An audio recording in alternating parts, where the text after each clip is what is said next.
Susanne nimmt die mit zu ihrem Platz, da am Ufer. Du hörst die Boot vorbeifahren, verbringst die Nacht mit ihr. Du weißt, dass sie halb verrückt ist. Das ist der Grund, warum du da bist. Sie macht ihren Tee, du rauchst mit ihrem Joint. Wenn's du ihr dann sagen willst, dass du nix für sie empfindest, dann hat's dir auf ihre Seiten und der Fluss leise flüstert, dass du allweil warst ihr Lover. Und du willst mit ihr verreisen, ganz gleich ja wohin. Du weißt, dass sie dir vertraut, weil du ihren perfekten Körper berührt hast mit deinem Geist.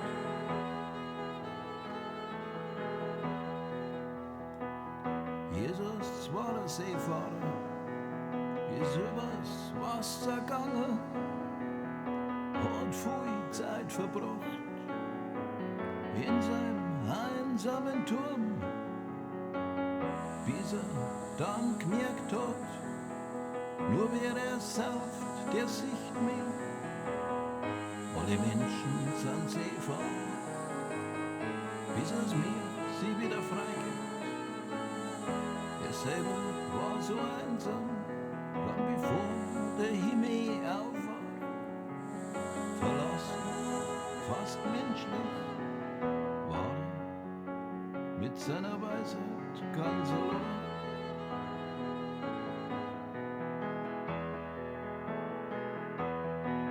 Und du willst mit ihm verreisen, ganz gleich auch wohin.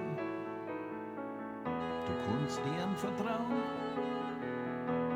weil er deinen perfekten Körper berührt hat mit seinem Geist.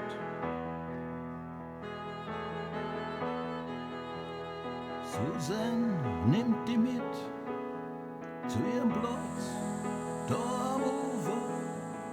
Sie tragt all die Sachen vom heilsamen Verkäufer.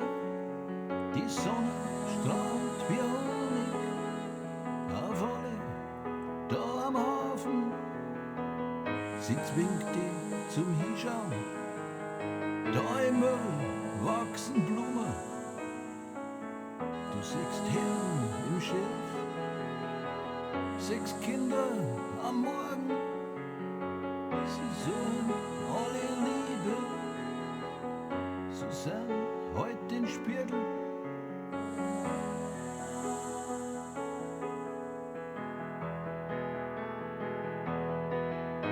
Du willst mit ihr verreisen, ganz gleich ja wohin. Du kannst ihr vertrauen, weil sie deinen perfekten Körper berührt hat mit ihrem Geist.